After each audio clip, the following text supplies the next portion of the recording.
Hello friends, welcome to my YouTube channel. कैसे हैं आप सब? आशा है आप लोग सब बहुत अच्छे होंगे। तो जिसने भी मेरे चैनल को सब्सक्राइब नहीं किया है अब तक, प्लीज़ आप मेरे चैनल को सब्सक्राइब करिए। आपके बगल में एक बेल आइकन शो हो रहा होगा, आप उसे प्रेस करिए और मेरे चैनल को सब्सक्राइब करिए ताकि नेक्स्ट वीडियो की अपडेट्स आपको जल्दी ही मिलती रहे। तो आज का शूट हम हिंदी में करेंगे बिकॉज हमारी ज़्यादातर ऑडियंस जो है हिंदी सुनना ज़्यादा पसंद करती है। स्वागत करिए मेरे चैनल पे देवदीप सिंह दिवाकर जी का, जिन्होंने सेल बोकारो स्टील प्लांट में अपने 42 इयर्स बिताए हैं। तो हम आज इनकी एक्सपीरियंस लेंगे, उन्होंने वहाँ पे कैसे क्या किया और इंडिया की इकोनॉमी एंड इंडस्ट्रियल ग्रोथ को कैसे बढ़ते हुए देखा, कैसे चेंजेस होते हुए देखा उसमें। आप ये बताइए कि आपकी अर्ली लाइफ में आपने कैसे शुरुआत की और आप बोकारो स्टील प्लांट तक कहाँ कैसे पहुँचे? थैंक यू अश्विनी, और तुम्हारे श्रोताओं को बहुत बहुत धन्यवाद। सबसे पहले मैं स्टील प्लांट तक पहुंचने की पृष्ठभूमि का जिक्र करना चाहूँगा, इसलिए कि हमारा पृष्ठभूमि थोड़ा और लोगों से अलग रहा है।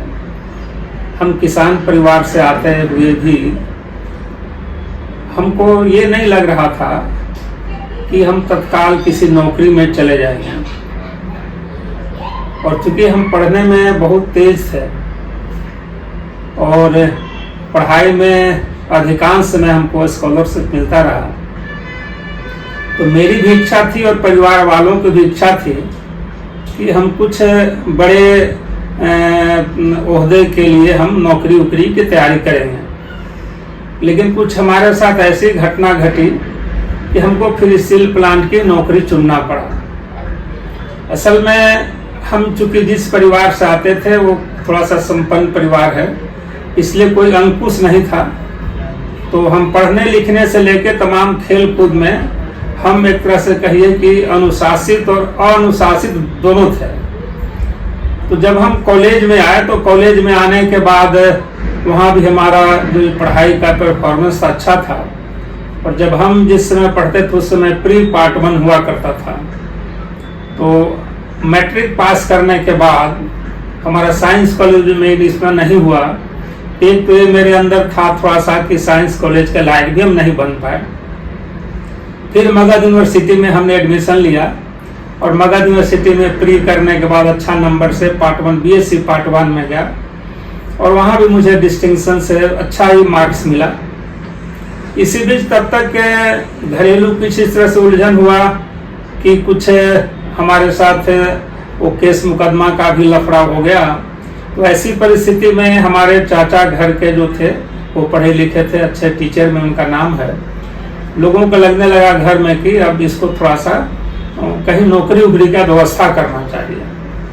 अब इसी पृष्ठभूमि में हमारे लिए घर के लोग नौकरी का कोई मतलब नौकरी में घुसा दिया जाए, इसका मतलब उनको चिंता होने लगी। तब हमारे चाचा जो हैं पिंडरा जोरा बोकारो से जस्ट बगल में वहाँ पर ट्रेनिंग स्कूल है और बेसिक स्कूल है, उसी में टीचर के रूप में ट्रांसफर होकर आए। और वहाँ से आने के बाद चूंकि बगल में बोकारो स्टील प्लांट बन रहा था, उस समय नौकरी का काफ़ी एक प्रचुर एक तरह से मांग था, वैकेंसी थी। तो हमको ये बिना बताए हुए मैंने कहा गया कि चलो बहुत तेज बनता है कंपटीशन में, चलो तुमको शामिल होना है। और हम यहाँ आते हैं तो यहाँ देखते हैं कि बोकारो जो वहाँ अभी ट्रेनिंग इंस्टीट्यूट कहलाता है, हजारों लोग मतलब वहाँ पर जमा हैं, लड़के पूरा घर के गार्जियन के साथ। तो हमको तो चूंकि पता नहीं था कंपटीशन में और बहुत तरह तैयारी कर जाना है, हमें पेंसिल और रबर लेके आए जो इसमें लिखा हुआ था, जो चचा के पास वो सब था। फिर उस कंपटीशन में शामिल होते हैं, हो जाता है। इस बाद रिटर्न के बाद होने के बाद ओरल होता है, उसमें भी सिलेक्शन होता है, मेडिकल होता है, सिलेक्शन हो गया। तो ये इस तरह से हमारा बीए सेल नहीं बल्कि सेल में कहिए कि ट्रेनिंग के रूप में, क्योंकि उस समय जूनियर ट्रेनिंग कहलाता था, जूनियर ऑपरेटिव ट्रेनिंग जेओटी कहलाता था, जो मैट्रिक बेसिस पर होता था। और जो बीएससी या डिप्लोमा करके आते थे उनका एम्प्लॉयमेंट होता था एसओटी के रूप में, उनको ट्रेनिंग मिलती थी। तो ट्रेनिंग में सिलेक्शन के बाद हमको राउरकेला में बहुत सारे वैसे ही सिलेक्टेड लोगों के साथ राउरकेला ट्रेनिंग में भेज दिया गया। और हमको याद है कि 5 जून 1972 में ट्रेनिंग में राउरकेला स्टील प्लांट में हम ज्वाइन किए। वहाँ 1 साल ट्रेनिंग हम लोगों ने पाया।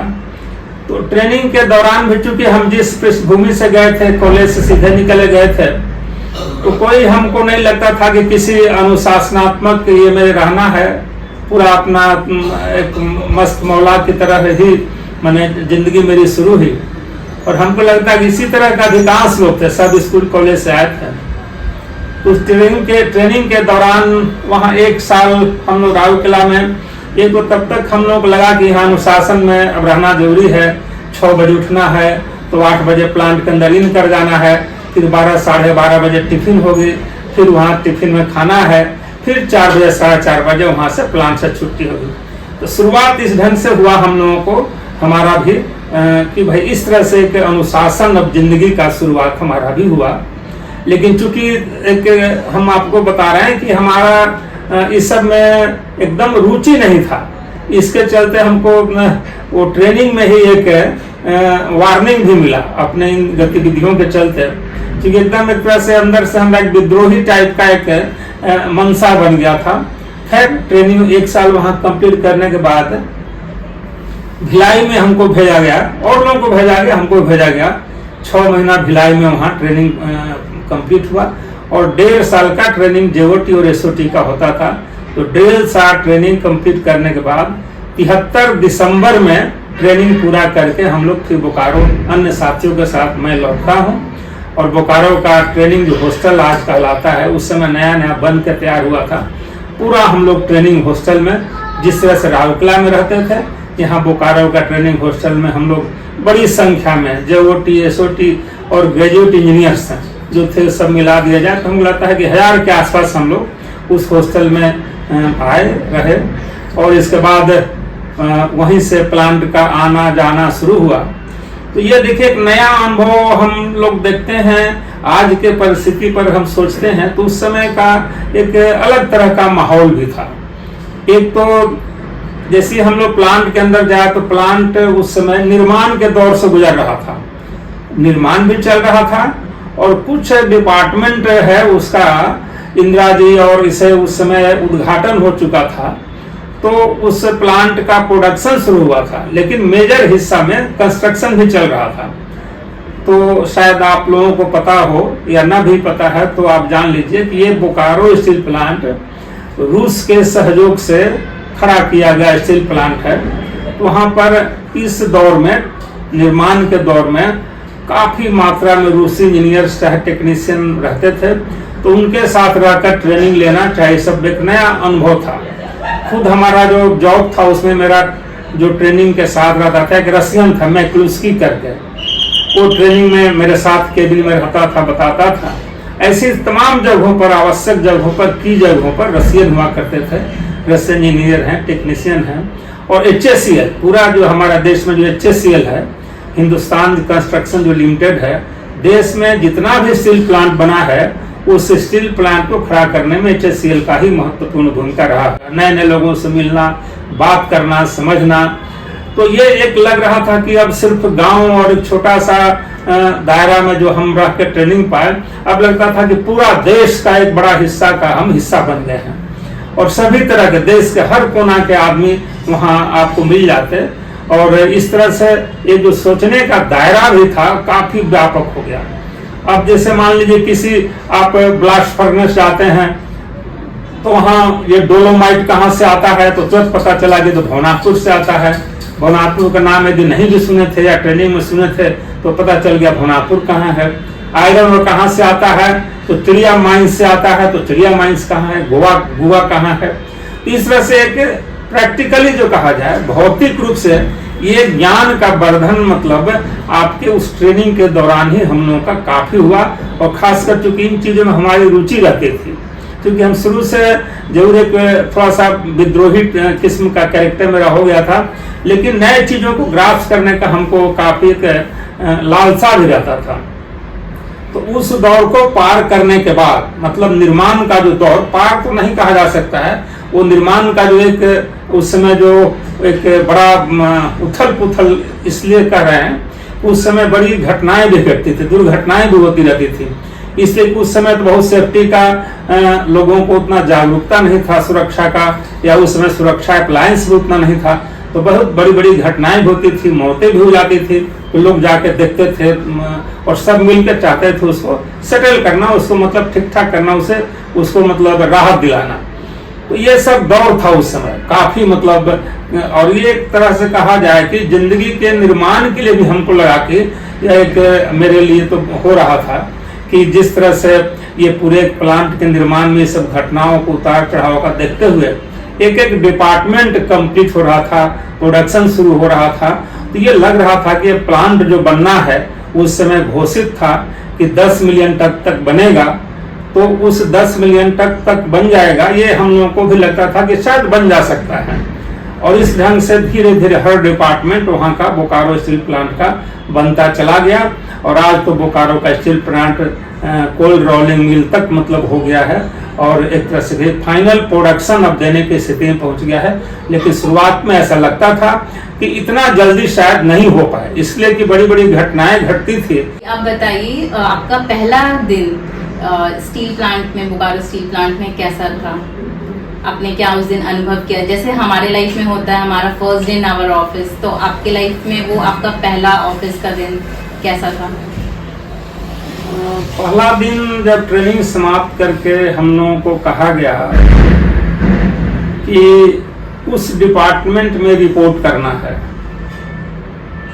तो तब हम लोग के पास साइकिल हुआ करती थी, मेरे पास भी साइकिल थी, और जहां कहा गया था रिपोर्ट करने के लिए साइकिल से उस डिपार्टमेंट में हम पहुंचते हैं। इसके बाद पहुंचने के बाद हम लोगों को एक इंस्ट्रक्टर या गाइड कहिए, इंस्ट्रक्टर ही कहा जाता है, स्टील प्लांट गाइड वाइड तो है नहीं, उनके जरिए हम लोगों को पूरा जो डिपार्टमेंट है जहां जिसकी पोस्टिंग होनी है, तो चूंकि हमारा पोस्टिंग स्टील मेल्टिंग शॉप में होना था, लेकिन उनके जरिए पहले हुआ कि आप लोगों को पूरा प्लांट का भ्रमण करना है। ये बात कहते हुए हम लोगों को, खासकर हमको, चाहे हमारे साथ जितने और कलीग थे, सेफ्टी अप्लायंस दिए गए, माथा पर हेलमेट दिए गए, जो किसी भी छोटा बड़ा पदार्थ गिरने से वो माने वो सेफ्टी मिलता है उससे। इसके बाद सेफ्टी शू मिला, और इसके बाद आगे आगे जो हम लोगों के घुमाने वाले थे प्लांट का अन्य डिपार्टमेंट को चलते थे, और हम लोग उनके पीछे पीछे इस तरह से 1 सप्ताह का प्लांट का पूरा कहा जाए कि एक तरह से भ्रमण था, जिसमें कि हर डिपार्टमेंट का लोकेशन, कहाँ क्या उत्पादन होगा, वहाँ का क्या क्या सेफ्टी मतलब वहाँ का जरूरी है लेना। तो इस तरह से पहला दिन ही हम लोगों के इसका इंस्ट्रक्शन के साथ शुरुआत कर दिया गया था। तो ये हमारा पहला दिन का है। और दूसरा कि देखिएगा, तब प्लांट में उतना कैंटीन नहीं था, लेकिन फिर भी जहाँ तहाँ झोपड़ी में कैंटीन कुछ बना हुआ था, जहाँ चाय मिलती थी, कुछ डोसा, कोई पकौड़ी उकौड़ी सब मिलता था, तो लोग वहाँ जाके चाय या इस तरह से कुछ मतलब रिफ्रेशमेंट ले लिए। और तब मेरे पास या और लोग जितने थे उनके पास टिफिन ले जाने का कोई मतलब सहूलियत नहीं थी, तो जहाँ जिसको जैसे मिला वो अपना वो खा पी के अपना 6-8 घंटा प्लांट में बिता के चला आता था। तो बड़ा एक कहा जाए कि इस माहौल में सब मेरे लिए तो एक काफी नया था ना, जिंदगी का एक नया अनुभव था।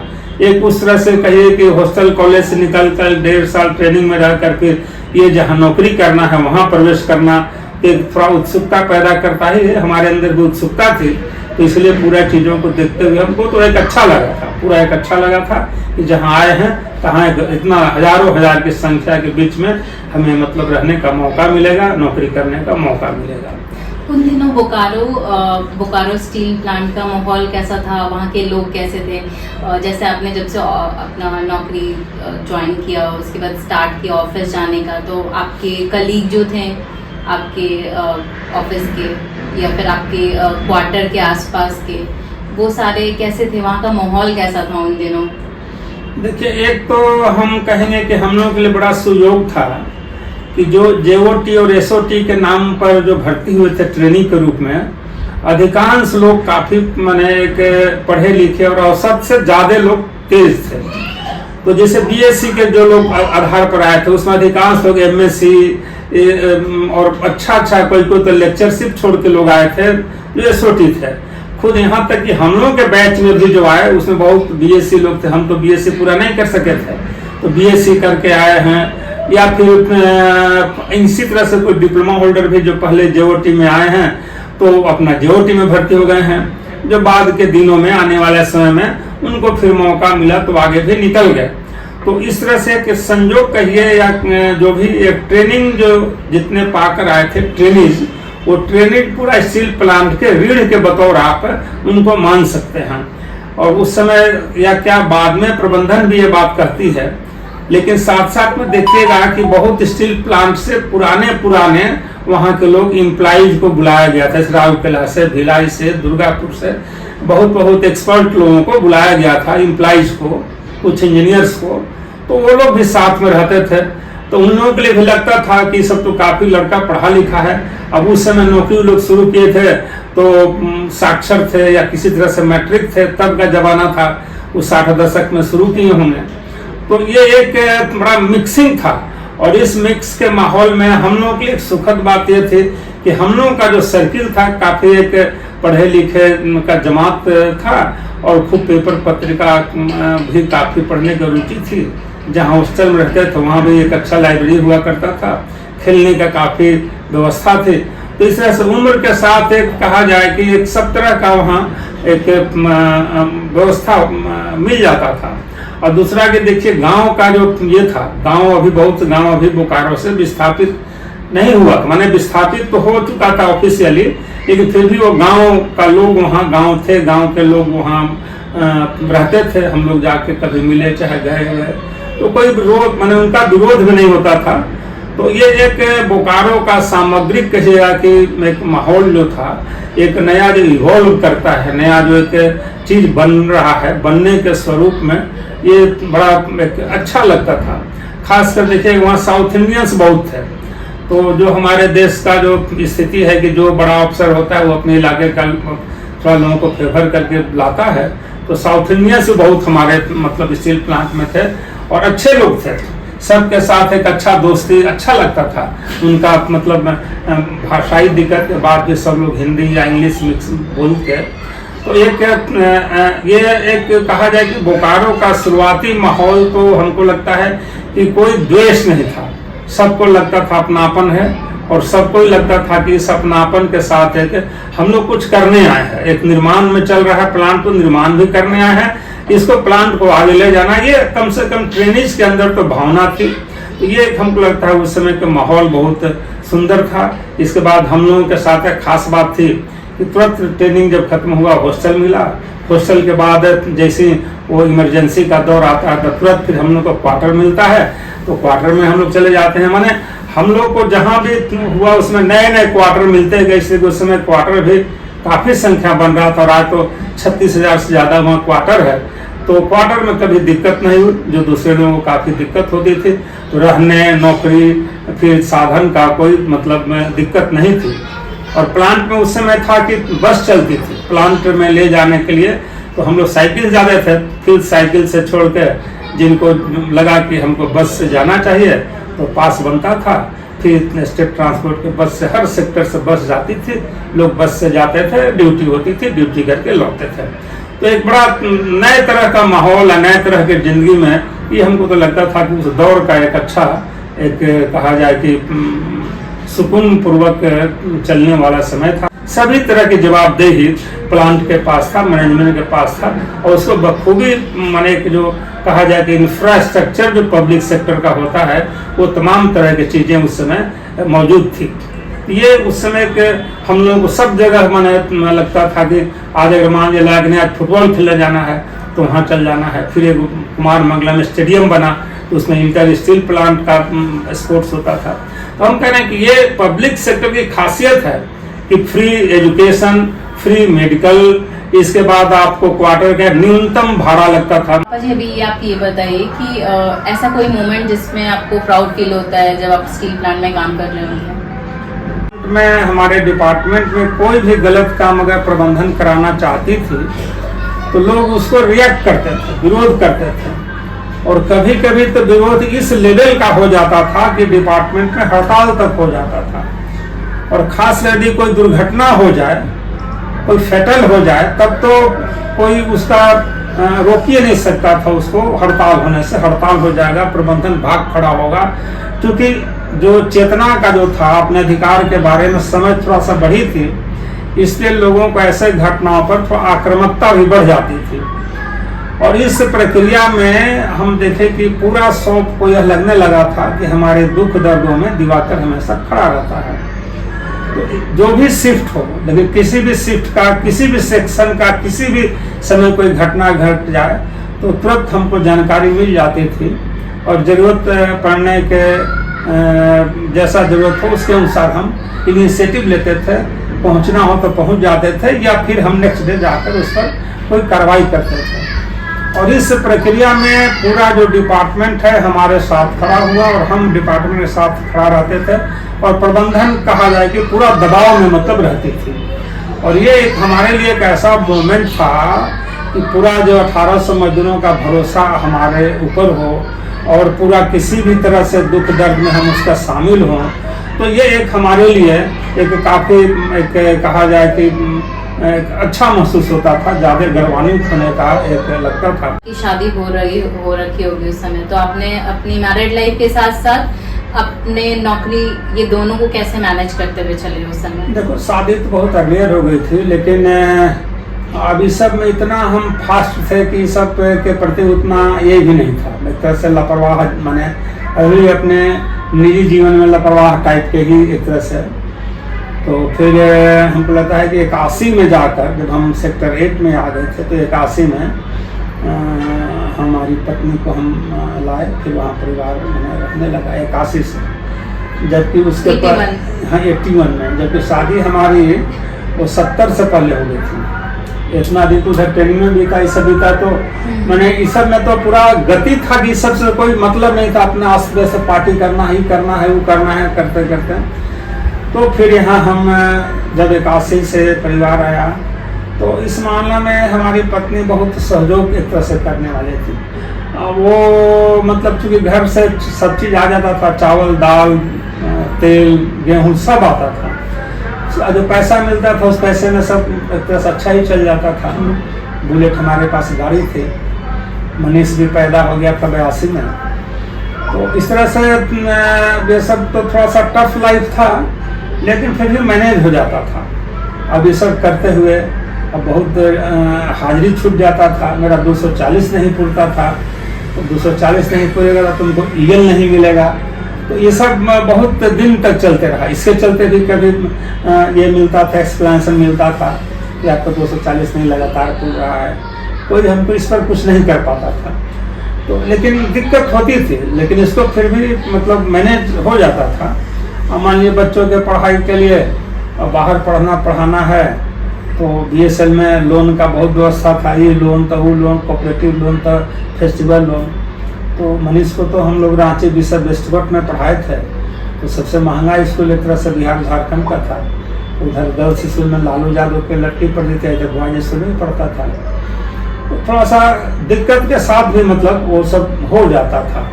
अब BSL में पब्लिक सेक्टर है, तो यहाँ से तो पब्लिक सेक्टर की खासियत है, तो बाहर में फ्री एजुकेशन है, फ्री मेडिकल है, और हर जगह मतलब हर सेक्टर में तुमको कम्युनिटी हॉल है, खेलने का व्यवस्था है, इंडोर गेम खेलो, आउटडोर गेम खेलो।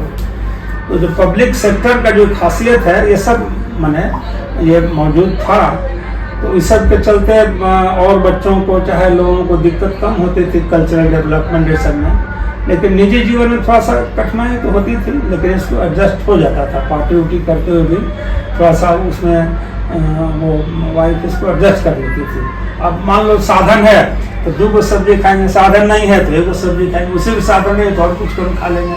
कुछ ऐसे किस्से आप बताइए जो बहुत इंटरेस्टिंग हो, जो थोड़ा फनी हो, जो मज़ेदार हो आपके लाइफ में, उस लाइफ में, उससे रिलेटेड, प्लान से रिलेटेड, या फिर आपके जब आप नौकरी कर रहे थे उन दिनों आपके साथ कुछ ऐसा हुआ हो? हमारे साथ तो फनी अब याद तो किस का, वो भी सिंघाड़ा सिंह का घटना, चाहे करतार सिंह का होगा, तो अब ये करतार सिंह की बताते हैं। देखो कैसा, क्योंकि स्टिल लाइफ में होता है कैसिल प्लांट में, वो 90% लोग वहाँ अल्कोहल रात में लेंगे, शाम को लेंगे, और डॉक्टर भी ये प्रेस्क्राइब कर देगा कि आयरन का मात्रा ज़्यादा था उन इलाकों में, तो और पानी का भी उतना शुद्धिकरण नहीं होता था तब। तो अभी तो वर्ल्ड स्टैंडर्ड का बोलता है, कंपनी दावा करता है बहुत पहले से ही, तो लोग अल्कोहल थोड़ा सा लेते थे। तो एक करतार सिंह सरदार थे, सिंघाड़ा सिंह की तरह करतार सिंह सरदार थे। तो उसकी आदत क्या थी, शाम को पिएगा तो बड़ी हल्ला करता था। तो मोहल्ला वाला ये सब मतलब कभी डांटे गए, बोले चला छोड़ो सरदार बेसी करता है। हल्ले करने में कहीं मान लो रेडियो चोर ले जा रहा है, चोर हल्ला कर, बोले सला इसी हल्ला कर रहा है, झूठो के चोर लेके जा रहा है सामने, लेकिन देख लिया है तो कोई उसके पास जाता नहीं, ऐसी हल्ला कर रहा है। तो एक दिन उसकी वाइफ भी पूरा हल्ला करने लगी, तो लोग निकला, उसकी वाइफ जाके अगल बगल में पड़ोस में बोलने लगी। शुरू में तो लोग अंठी आया, तो उसकी वाइफ को कौन नाम था, तो बोली कि देखो न ये करतार और दतवन खा गया। दतवन खा गया, सब चला देखा सरदार को दतवन खा गया बोल रहा है। हम लोग उस समय एक के राय की यूनियन में रहते थे, और उस समय क्लास 8:30-9 कुछ कमेटी मीटिंग चली, तो उन्हें खबर आया कि सरदार दतवन करतार सिंह दतवन खा गया। दतवन शुरू में सब हंसा सला, फिर कुछ किया होगा इसे, तो फिर नहीं उसको भाई देखो चलो, तो इतना हुआ दतवन अटका हुआ है, ऐसे अटकल है पूरा, कैसे घुसेले है, माने नीचे घुसेले है, कैसे हुआ भाई। फिर डॉक्टर कैसे इसको मुंह बा के जैसे चिमटा से पकड़ के उसको निकाल किया, फिर हॉस्पिटलाइज किया, बांध के। तो पता चला कि जब ज्यादा पी लिया था तो उसको बोला कि वोमिटिंग करो, तो उसको हाथ सोता नहीं था, तो उसको लगा दतवन से करंट ज्यादा जाए, आ आ आ आ कर दतवन घुसा लिया था। और फिर दांत दतवन डॉक्टर से निकाला उसको, अभी भी हॉस्पिटल में एक बोया में शीशा का थी, दतवन उसका करतार सिंह का रखा हुआ है। इसी तरह की घटनाएं, अब यही सब स्टील प्लांट के लिए समझो कि फनी है चाहे जो है, तो ये छोटी मोटी घटनाएं होती।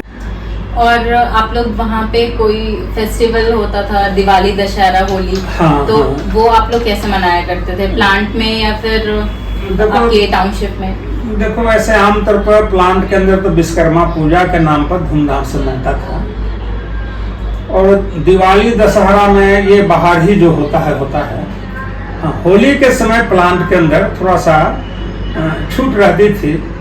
छूट इस मामले में कि एकदम न्यूनतम माइनिंग पर, क्योंकि 24 घंटा प्लांट चलता है, तो न्यूनतम माइनिंग पर प्लांट चलता था। और मैनेजमेंट भी जानता था कि आज होली है, बिहार का सब है, तो उसमें थोड़ा मैनेजमेंट में थोड़ा सा ढीला हो जाता था, लेकिन कोई बड़ा घटना न घटे इसको थोड़ा सा अलर्ट रहता था। तो प्लांट दिन का टाइम है, तो प्लांट में देखो कोई कलर लेके गया, कोई नहीं ले गया, लेकिन प्लांट का कॉमन कलर था एल्युमिनियम पेंट, एकदम ऐसे या तो उज्जर बना देगा सब बाल उसर, या तो ग्रेफाइट एकदम चमकेगा काला, उसका ऐसे एकदम वैसा तो फिल्मों नहीं बनता है, भूत बना देगा ऐसा चमकेगा। तो या तो काला या तो ग्रेफाइट से होती से काला बनेगा, नहीं तो एल्युमिनियम का सुंदरा बनेगा। अब प्लांट से निकलेगा तो अपना कपड़ा फटल ही रहेगा सबका, कोई कीचड़ में कोई में, इसमें कोई किसी को माने रोक नहीं था। जिस अफसर को थोड़ा सा लेट डाउन करना है, थोड़ा उसको ये करना है, उसको कोई नहीं लगाएगा कलर। तो ये भी एगो तरीका था होली के टाइम में। लेकिन होली में ये सब होता था, थोड़ा सा कोई अपना अल्कोहल भी ले गया लुक छिप के, तो उसको भी लोग पी लेता था। ज़्यादातर लोग भांग खाता था, जिसको मैंने भांग खाने का शौक है। मैंने होली में आनंद रहता था। होली में बाहर का जो ये है उतना से कम अंदर वाले को नहीं रहता। फिर तो चूंकि प्लांट से निकल के जाना है, और रात में देखिए है खा पी के, तो मेन खतरा रात वाले से रहता था, नाइट ड्यूटी वाले से। कौन भांग खा के आया है, क्या करके आया है, तो ये सब थोड़ा रात वाले को खतरा थोड़ा ज्यादा था, नाइट शिफ्ट नाइट वाले को। तो ऐसे कुल मिलाकर होली भी ये होता था। मेन वहाँ का प्लांट के अंदर का विश्वकर्मा पूजा था, जिसमें हर डिपार्टमेंट में होगा, मैनेजमेंट जाएगा, एमडी जाएगा, हर डिपार्टमेंट की विश्वकर्मा पूजा में शरीक होगा, प्रसाद खाएगा। ठीक है, अभी हम आपके कुछ रिटायरमेंट से रिलेटेड बात करेंगे, तो आप हमें ये बताइए कि आप आपका रिटायरमेंट कब हुआ, और डेफिनेटली आप जब किसी का भी रिटायरमेंट होता है गवर्नमेंट कंपनी से, तो उस दिन वो लास्ट डे सबके लिए बहुत इमोशनल होता है, तो आपने क्या फील किया उस दिन, वो आप हमारे साथ शेयर कर सकते हैं? देखो, तो मान लो जो कहे ना 42 साल 6 महीना 27 दिन हम नौकरी करके रिटायर हो रहे हैं, तो उस डेट में बहुत लोग परिचित रिटायर हो रहे थे, तो बहुत लोग अपना पत्नी के साथ आए थे, तो पत्नी तो तब तक हमारी जा चुकी थी, मनीष उस समय था, मनीष आ गया था, तो थोड़ा सा उस समय लगा खालीपन जैसा, लेकिन फिर वो बैलेंस कर लिए। फिर और लोगों के साथ मनीष था, कैमरा वैमरा लिए हुए था, ये सब फोटो करते हुए, लेकिन लगा कि एक नहीं होता है कोई माने मोटर चल रहा है, कनेक्शन लगा हुआ है, अब कनेक्शन तुम्हारा कट गया, माने जो तुम्हारा इनफ्लो था, जो पर मंथ महीना जो मिलता था वो तो नहीं मिलेगा। हाँ। तो वो तो एक तरह से चलता दिखेगा, लेकिन असल में वो चल नहीं रहा है, वो बंद होने के लिए चल रहा है, उस टाइप का तो लाइफ हो जाता है। लेकिन एक जो सबसे वो लोग जो देता है लास्ट टाइम में जो स्पीच देता है बैंक वाले चाहे लोग, ये पैसा आपका अपना है, इसको सोच समझ के खर्च कीजिएगा, और हम बोलेंगे कि आप लोग इसको रिजर्व जहाँ भी रखना रख दीजिए, मरने के बाद तो आप लोगों का बाल बच्चा का होगा, ये आपका अपना पैसा है जिंदगी का, ये सिखाता है। ओके, आजकल के यूथ को, यंग जनरेशन को, आप यंग इंजीनियर्स जो हैं उनको आप क्या टिप्स देना चाहते हैं, क्या एडवाइस देना चाहते हैं? तो नए जनरेशन को ही कहेंगे कि कम से कम अपने अधिकार को समझिए, कर्तव्य को समझिए, और मजदूरों को आप एक मजदूर के भावना से देखिए। कोई ठेका मजदूर है और आप में अस्थायी मजदूर है, कल आपकी भी स्थिति यही होगी। कल हम लोग जब ज्वाइन किए तो 7,000 के आसपास मजदूर था, अभी 9,000 के आसपास अस्थायी मजदूर है, मात्र उतना शेष तो कॉन्ट्रैक्टर वर्कर हैं, लेकिन ये समझते हैं कि उनके हमको मैनेजमेंट है। अब हम अपने पॉडकास्ट को यहीं पे समाप्त करने वाले हैं, तो लास्ट में मैं चाहूँगी कि पापा जी आप कुछ शब्द अपने बताइए जिस जो आपके दिल के बहुत करीब है, ये पूरे जर्नी में आपके वो पार्ट कुछ एक्सप्लेन करेंगे तो हमें बहुत अच्छा लगेगा। असल में अभी तक के ज़िंदगी का कहा जाए तो सबसे जो टची और सबसे मिसिंग जो मेरा रहा है वो मेरी पत्नी का मुझसे बिछड़ जाना, और एक ऐसा घटना है जो कभी भी याद आने पर यह लगता है कि कोई खास मोमेंट है, तो फील करते हैं कि हम कुछ मिस कर रहे हैं। ये हमारे ज़िंदगी का सबसे न भूलने वाला एक घटना है, और ये हमारे लिए एक्सप्रेस भी करना दिक्कत होता है, लेकिन हम इसको अंदर से इसको मैनेज कर लेते हैं, लेकिन काफ़ी टची होता है, काफ़ी एक न याद करने वाला ही घटना की तरह हम इसको दिमाग में रख कर चलते हैं। और ये हमारे ज़िंदगी का सबसे एक माने ऐसा घटना है जिसको भूला नहीं जा सकता है, भूलना संभव नहीं। तो थैंक यू पापा जी, आपने हमारे साथ कनेक्ट किया और हमारे चैनल पे आकर के आपने अपनी जर्नी को इतने अच्छे से एक्सप्लेन किया, अपना एक्सपीरियंस शेयर किया हमारे साथ। So thank you so much. Thank you guys. Thank you so much for watching this video till end.